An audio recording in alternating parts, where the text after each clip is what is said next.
semuanya, perkenalkan nama saya Nadia Yevila. Di video ini saya akan memenuhi tugas UAS Sejarah Kolonial yang dimana saya akan menjelaskan yang pertama yaitu masa kolonial Inggris, yang kedua sistem tanam paksa. Disimak ya guys, terima kasih. Penjajahan Inggris di Indonesia berlangsung singkat yaitu sekitar 5 tahun. Inggris menguasai Pulau Jawa setelah melakukan penyerangan dengan menggunakan 60 kapal dan berhasil menguasai Batavia. Pada 26 Agustus 1811 kemudian diteruskan dengan kapitulasi Tuntang. Pada 18 September 1811, Belanda menyerahkan Indonesia kepada Inggris.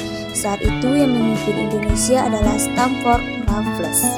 Saya akan menjelaskan penjajahan Inggris di Indonesia 1811 hingga 1816. Di mana Inggris menjajah Indonesia dari tahun 1811 hingga 1816. Penjajahan Inggris diawali dengan datangnya Belanda pada 4 Agustus 1811 dengan 60 kapal di pelabuhan Batavia yang saat itu dikuasai Rep Batav yang dipimpin John William Johnson. Pada tanggal 26 Agustus 1811, Batavia jatuh ke tangan Inggris. Pasukan perang Inggris di bawah Sir Thomas Stamford Raffles melakukan penyerangan kepada John William Johnson yang melarikan diri ke Semarang dan menyingkir Mangkunegara untuk meminta bantuan. Namun sesampainya di Desa Tuntang, Kecamatan Tuntang, Kabupaten Semarang, Inggris memaksa Johnson menyerang dan ditandatanganinya kapitulasi Tuntang.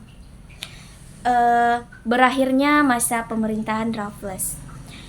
Pada tahun 1815, Raffles ditarik dan digantikan John Vandal. Hal ini berkaitan dengan perjanjian Anglo-Dutch yang terjadi pada tahun 1814 menjelang berakhirnya Perang Napoleon di Eropa. Berakhirnya masa pemerintahan Raffles berkaitan dengan Konvensi London pada tahun 1814 dengan isinya berikut. Belanda menerima kembali seluruh daerah jajahannya di Inggris. Selanjutnya Inggris memperoleh wilayah India dari Belanda, jajahan Belanda seperti Ceylon, Kap Koloni, dan Guyana tetap di bawah kekuasaan Inggris. Cochin di pantai Malabar diambil alih Inggris, sedangkan Bangka diserahkan kepada Belanda. Konvensi London secara resmi dilaksanakan di Indonesia pada tahun 1816. Pada 15 Oktober 1817, Raffles dituntaskan menjadi gubernur jenderal di Bencolen atau Bengkulu sebagai penghasil lada. Selanjutnya sistem tanam paksa. Sistem tanam paksa mulai diberlakukan tahun 1830. Dalam aturannya, petani dipaksa menanam tumbuh-tumbuhan seperti teh, kopi, atau tebu, lalu diserahkan ke pemerintah Belanda untuk diekspor. Selanjutnya yang kedua yaitu sejarah tanam paksa atau kultur tersel. Saya akan menjelaskan latar belakang, tujuan, dan dampak dari sistem tanam paksa ini. Pemerintahan Hindia Belanda menerapkan sistem tanam paksa pada 1847 yang dipelopori oleh Johannes van den Bosch yang menjabat sebagai Gubernur Jenderal Hindia Belanda. Sistem tanam paksa mewajibkan penanaman tanaman ekspor yang laku di pasaran dan dipaksa menyerahkan hasil tanaman yang hanya kepada pemerintah kolonial Hindia Belanda. Selain diterapkan di Jawa, sistem tanam paksa juga diterapkan di Minahasa, Lampung, dan Palembang.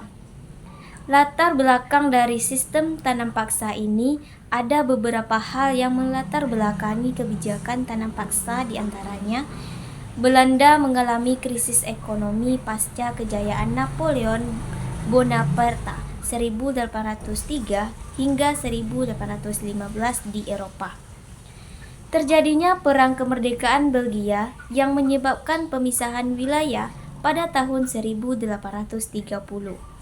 Besarnya biaya untuk menumpas pemberontakan Diponegoro atau Perang Jawa, kas Belanda kosong dan utang Belanda yang sangat banyak. Pemasukan dari penanaman kopi tidak cukup untuk menutupi kekosongan keuangan. Kegagalan praktik liberalisme dalam meneguk keuntungan tanah jajahan Hindia Belanda. Tanam paksa sendiri juga memiliki aturan. Dari latar belakang yang saya jelasin tadi, pada akhirnya Gubernur Jenderal Van den Bosch memutuskan untuk melaksanakan tanam paksa.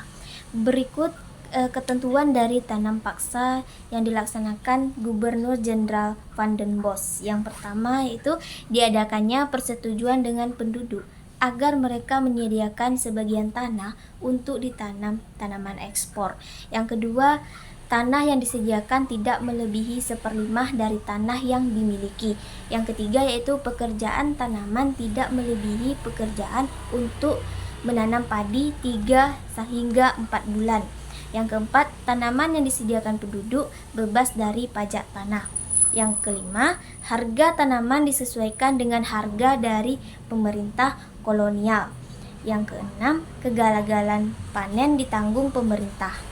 Yang ketujuh, bagi yang tidak memiliki tanah, maka diharuskan bekerja di perkebunan atau pabrik milik pemerintah selama tidak lebih dari 65 hari dalam 1 tahun. Yang terakhir yaitu pelaksanaan tanam paksa diwakili pemimpin pribumi, pegawai Eropa sebagai pengawas secara umum.